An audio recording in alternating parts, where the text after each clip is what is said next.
Communication is not just about talking. It's about connecting. It's about listening and bringing those conversations to life. You don't get better if you're not willing to go back and get better. And get better by looking at, what did I do? How did that sound? How did that come across? Wait, was my intent fully expressed? Because if people can't connect with what you're saying or what you're bringing to the table, then you're going to lose them. To be a game-changing co-host, you have to develop these 4 things. A great co-host doesn't just talk. They connect, they listen, and they bring conversations to life. So what are the essential communication traits that set an outstanding co-host apart? Because it's not just about being good. It's not just about being okay. It's about making that co-host outstanding. And communication is one of the key factors in that. And a lot of times people get it confused that you just talk when it comes to communication. No, it's a whole lot more involved. And we are here to frame that for you, to make it simple, so that not only is it for your co-host, but it's also for you.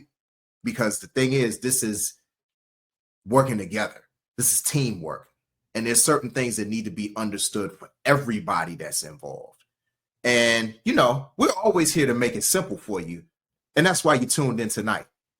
Because that is Marion. And that is Joe. And I am a podcast pro. Marion. Yes, sir. What's the pro? That P to the R to the O. The P is purposeful. When purpose fuels your words, people won't just listen, they'll remember. That R is resilient. When the conversation stalls, the resilience in your co-host keeps the energy alive. That O is outstanding. To be outstanding, you don't have to dominate. You just have to elevate. Last week, we gave y'all 4 traits. Tonight, we're going to give y'all 4 more traits. But this time, we're emphasizing communication because, again, that's important. Like when you're talking about partnership, essential partnership characteristics, it's all about the communication traits that are going to define you and having an outstanding co-host. There are so many questions that actually came to us about this, and this is why we're unpacking these things. But one of the questions I think is going to be valuable to start with is, Joe, what do you think your co-host needs to have to read the room, to adapt, to guide the conversation smoothly? That's a great question. Great question. I would say awareness. You have to be able to pay attention to what's going on around you. You have to be present.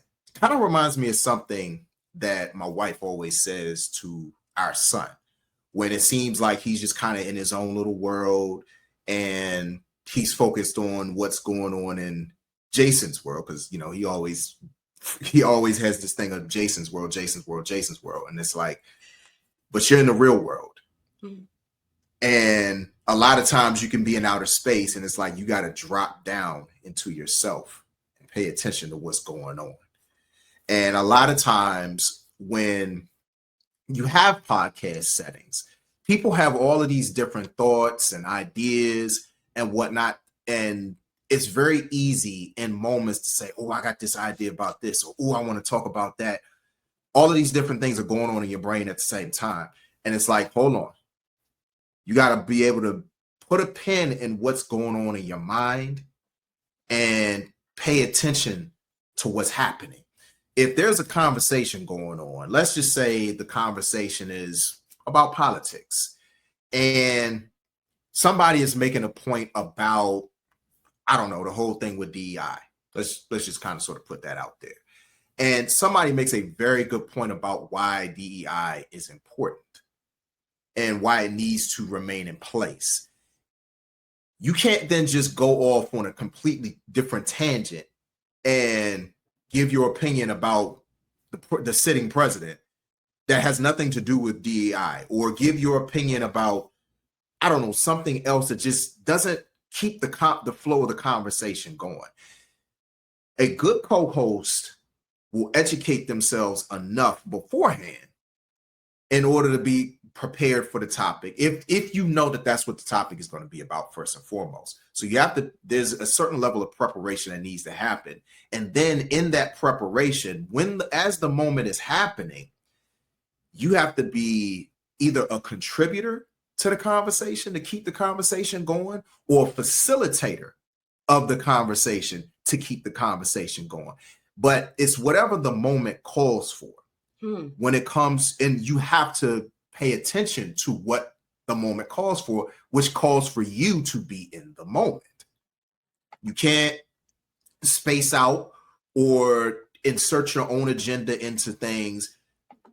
Otherwise, you're going to take away from that conversation. And it kind of goes to something that you said in last week's episode, Mary, in terms of unlocking the door and being able to walk through that door in order to unpack something that you didn't even expect to unpack in that moment. But you have to be aware enough that the door is open for you to say, okay, this is a perfect moment for me to ask a question that's going to unpack this even more. Or this is a perfect moment for me to contribute a point that's going to make that person's point or bolster that person's point even more. But the bottom line is that you have to be locked into that moment and really pay attention to not only what the guest is saying, but pay attention to what your co-hosts are saying. Feed off of them. It's really just feeding off of one another. That's really what awareness is all about. I also think about, and I've said this many times before, I always liken things to sports. And I'm a Madden guy. I'm a college football guy. Like, I play video games or whatever. Anybody who plays, you know what I'm saying? Like, one of the things, people always pay attention to speed. They pay attention to acceleration. They pay attention to all of these, grandiose stats. But the one thing that I personally always pay attention to, especially when I'm thinking about defensive players, is awareness. Can you recognize what's happening around you and then react accordingly?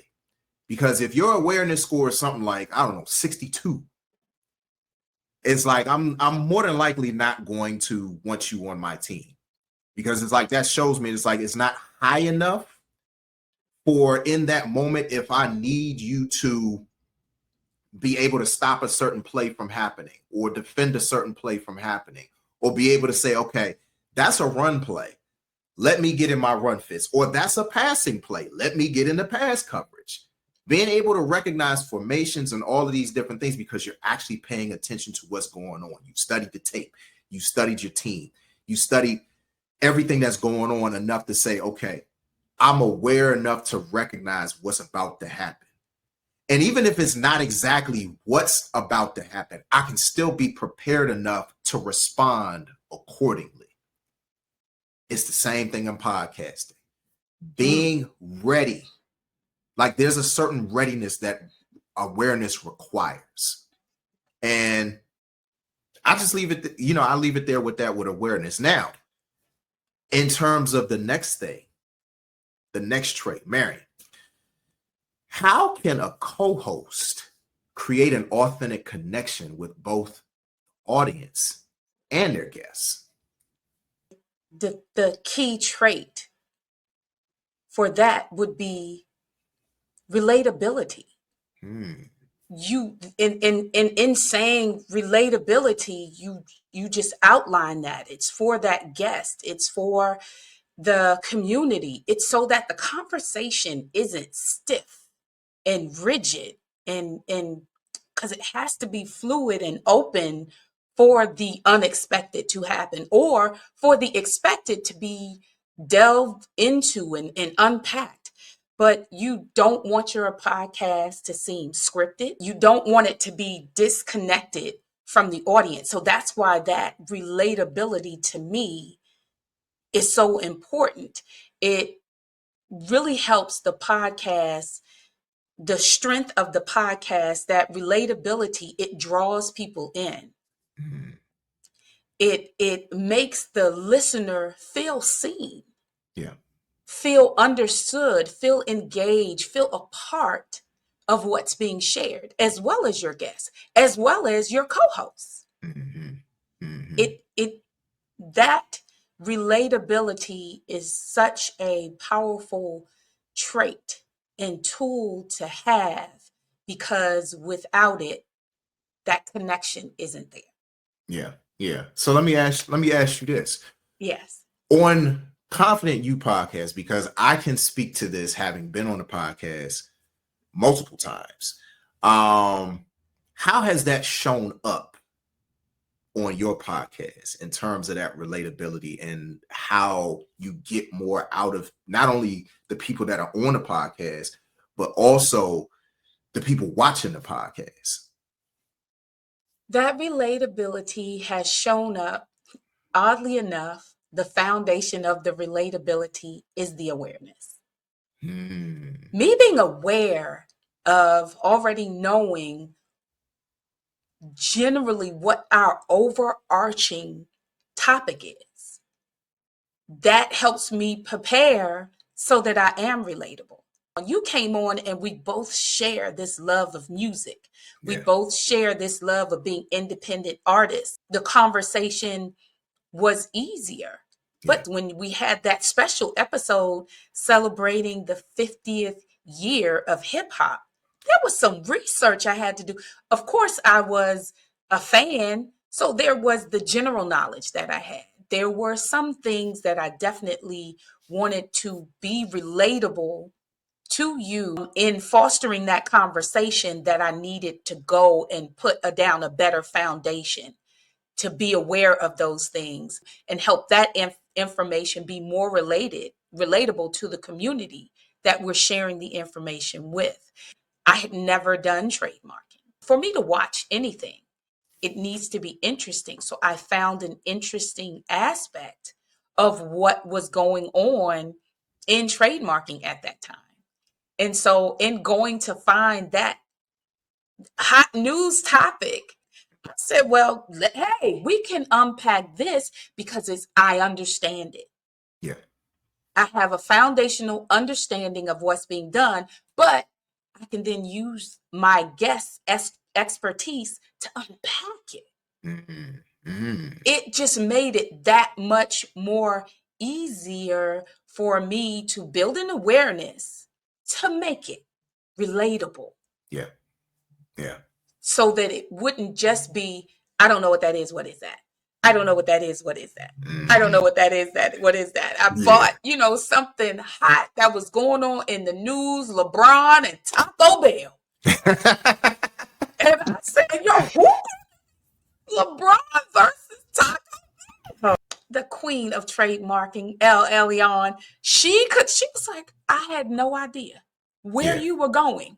Yeah. When you presented the episode, when you opened up the episode, like you had me lost. That was the first, I'm welcoming her to the platform, and she's like, we're not gonna get by the fact that I, as the guest who was here to discuss my expertise, had no idea what you as the host.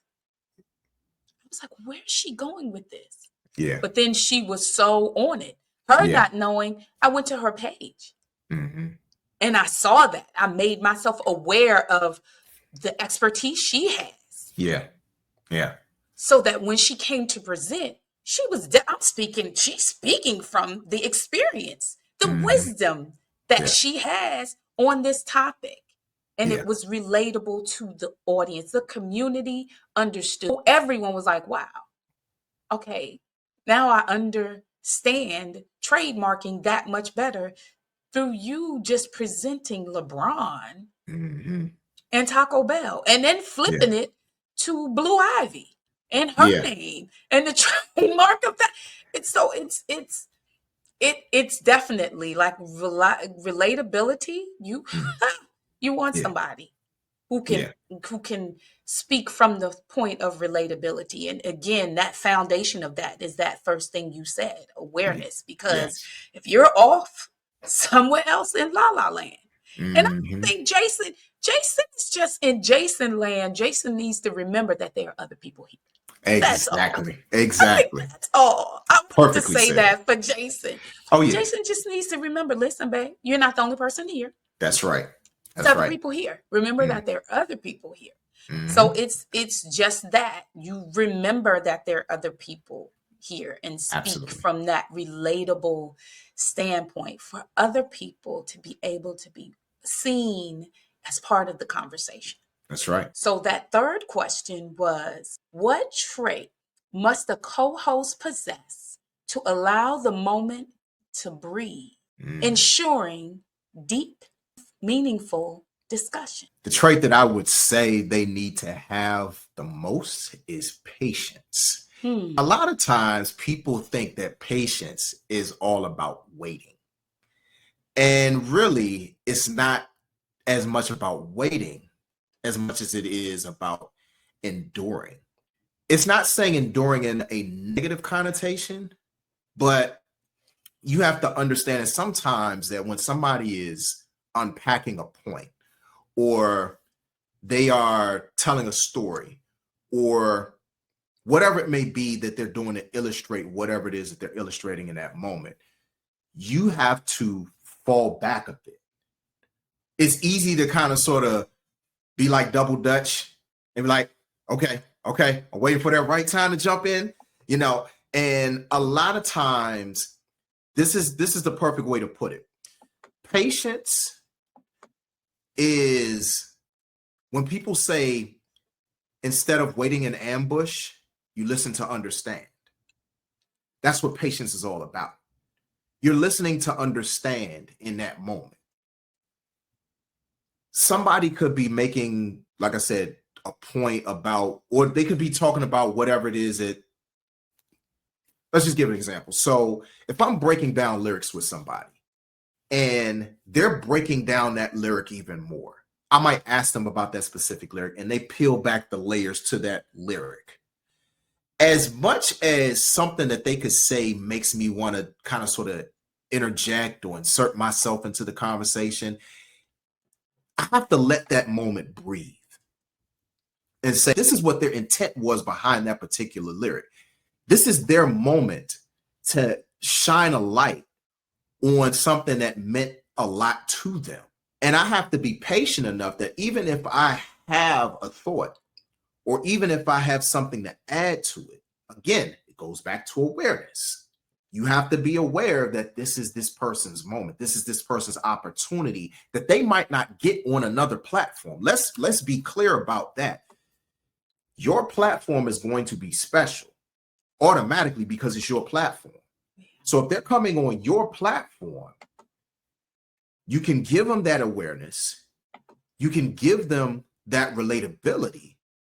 And in that relatability, you allow them to relate to the community, to the audience with that moment, to be able to explain something that means a lot to them. And you exercise the patience to let them have their moment. And then once you recognize and are aware that that moment is wrapped up, then you add to it. You're frequently a guest on different podcasts. Yeah. As a guest, has there ever been an example of when you were on a podcast and you felt, you said ambushed? I think the in your initial analogy, that you felt ambushed, and then how did you handle that? I really have to think about that because I'll be honest, I've been blessed enough to be on podcasts where people let those moments breathe. There might have been one experience like early on, maybe like 7 years ago, where there were kind of ambushy moments where I felt like maybe they could have let that moment breathe a little bit more. But for the most part, the follow-up question or what they had to add to it, even though it was kind of like I might not have finished my thought in that moment, what they added to it or what they asked in that moment, I think they just didn't want to let it go while they had the thought in mind. And so they asked the question anyway, but it still fed into what the flow of the conversation was. But I think that's really the point that I'm getting to is that you have to sometimes resist that temptation to just jump in. You have to just kind of sort of relax, let it simmer, let it do what it does, and hold on to that question as much as you possibly can while still being aware of what's happening or what's being said so that you can add even better. Because sometimes in that specific moment, you might have a particular thought, but then they'll say something after that that feeds an even better question. Sometimes, and that's really what the endurance, the patience is all about. You might get something even better if you just endure what's happening in that moment. That's hot. That is so true. We come to the table, just for example, us, we come to the table with a loose outline.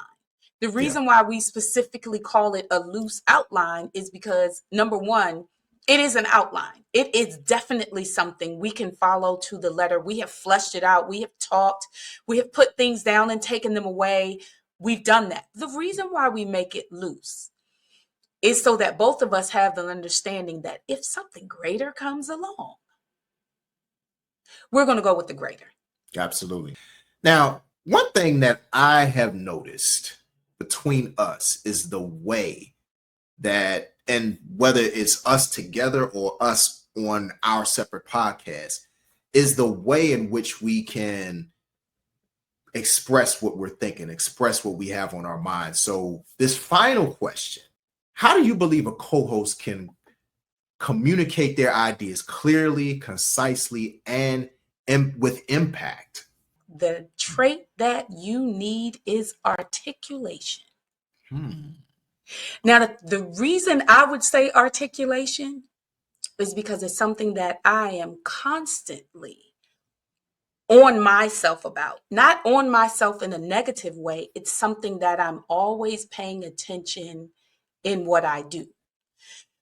When I go back and listen to these episodes at times, or past episodes that I've done on this platform or other platforms, my podcast, I have to listen. Initially, I didn't want to listen. I said it. And I said it. And whatever I said, that's what I said. You don't get better that way. Yeah. You don't get better that way. You don't get better if you're not willing to go back and get better.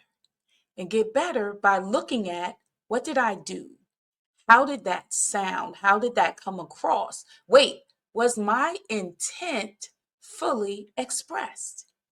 Which can only come through me. I know what I'm thinking. I know what the intent of what I wanted to say or what I said was. Did I complete that thought? Did I speak in full sense? These are things that are, this is the umbrella of articulation that I put over myself. So you want to go back and look. This is what I do. I go back and I look and I see where my shortcomings are, where the gaps are, where I'm not aware, so that I can become aware and pay attention to that and be intentional to make sure, hey, I said this, but in listening to it, it doesn't sound the way I intended. I didn't give it definition. I didn't give a story that could give it a visual to someone so that they could fully understand it. Or the story that I gave had absolutely nothing to do with the topic at hand. You want to make sure you're articulating. I want to make sure I'm articulating what I'm intending. To articulate what you're intending, guess what? You need to know what you're intending. Yes. Yes. So it's great to say I said all the T's. I dotted all the I's. I spoke with clarity. But if it's missing the intent of what you were trying to convey, it's for naught. It's useless. It's actually going to you'll lose the attention of the people that you came to serve. Yes. They won't be able to follow along with what's being said because it's not clear. Yeah. Even in doing these episodes, listen, we have a meeting to go over, hey, we need to get better here. We need to cut this out. We need to move this over here. We are constantly doing our best to make sure what we're presenting is comprehensible, palatable, and impactful to help grow the person behind the mic, the voice behind the mic. Yes. Our community, we have intentionality with what we're doing, and how you do that is by paying attention to how you're articulating what it is you're saying. Yeah. I've gone back and listened. Last week, I talked about Donnie Simpson in the Donnie Simpson morning show to talk about how he put together an amazing team as the lead radio personality on a radio station. His team, from his co-host to the DJ to the meteorologist. But in editing that, I was like, wait, that's not necessary. That's not necessary. That's not necessary. That's not I found all the bits and pieces that didn't need to go there, trying to get at what my intent for even bringing him up was. Mm-hmm. In listening to that, I said, okay, you need to be clearer with why you're telling this story. Yeah. So that intentionality is definitely something that it's a co-host, a host, a guest, even a listener needs intentionality. Yeah. Why are you listening to this? Yeah. That's good. What can you learn? How can you grow? That you be intentional from every aspect of how you're spending your time. Think of time as currency. How am I spending my time? Because I'm spending it, what am I getting back for the time that I'm spending? There it is. There it is. That's perfect. So, Joe, what would be your greatest takeaway from the characteristics of communication that we shared in this episode? Oh, that's easy. Relatability. Because that is something I would say, out of all the traits that we've discussed so far, even going back to last week, that would be my number one. Because if people can't connect with what you're saying, then, or what you're bringing to the table, then you're going to lose them. And it was something that you said, I wish I could remember specifically, because I wanted to hammer down on that point even more. But basically, when it comes down to it, you have to create something, and you have to be in lockstep with one another to create something that is not just for a niche audience.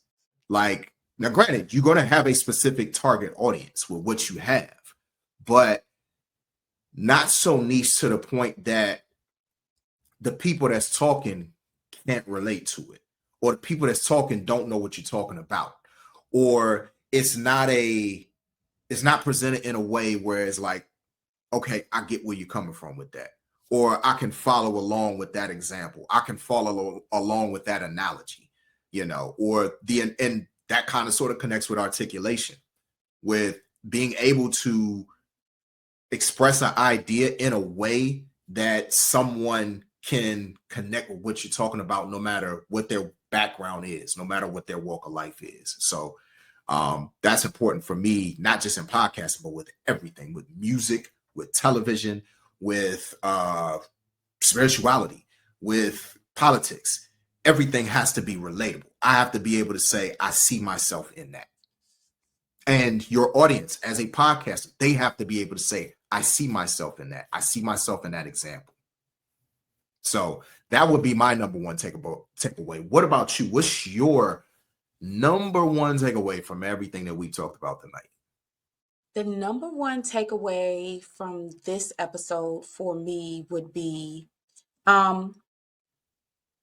awareness. Awareness. When you brought up that awareness, it just put a thread through everything else that we discussed, because you need to actively listen to be aware, but you also need to be able to read those nonverbal cues. Yes. You know, that space, most people think they have to fill that space where nothing's being said.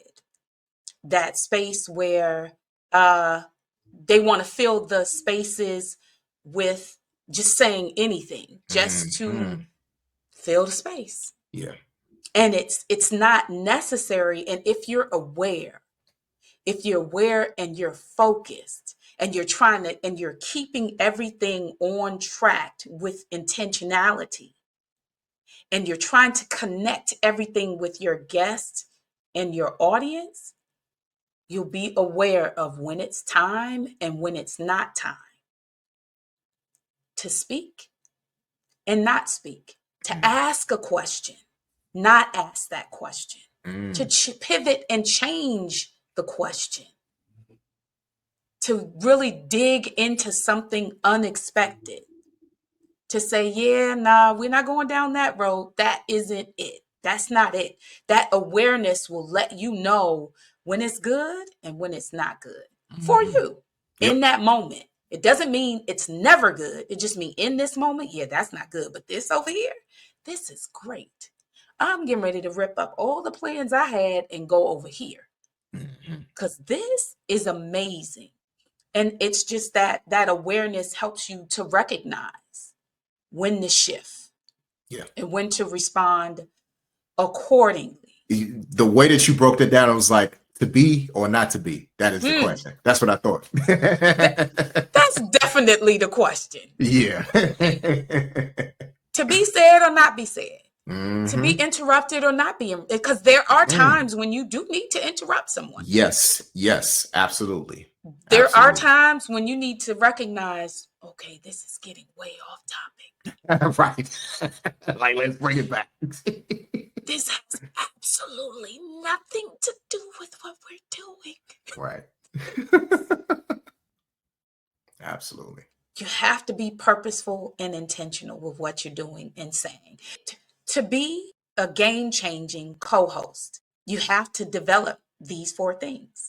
You have to develop awareness. You have to develop relatability. You have to develop patience. You have to develop articulation. Yes. For your CarCast to thrive. We'd like to thank everybody for tuning in tonight for this amazing episode about essential partnership characteristics, communication traits, because communication is not just about talking. It's about connecting. It's about listening and bringing those conversations to life.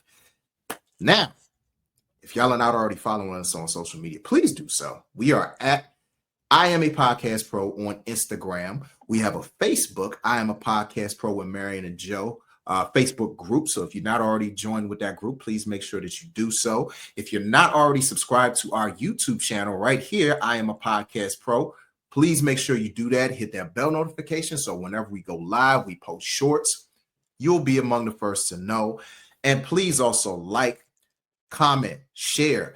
And if you have ideas, there are questions that you might have about anything that we talked about, anything we haven't yet talked about, please make sure that you can drop them on the comments on any of our posts, especially if they have anything to do with those specific posts, or you can shoot us an email. iamapodcastpro@gmail.com. Ideas for a future show that you want us to address, please make sure to contribute those ideas. We are a community. It's not just about us. It's about helping everybody in this community to grow and really tap into being a podcast pro at the end of the day. So thank y'all once again for tuning in. Until next time, see y'all next week. You got this. That's right.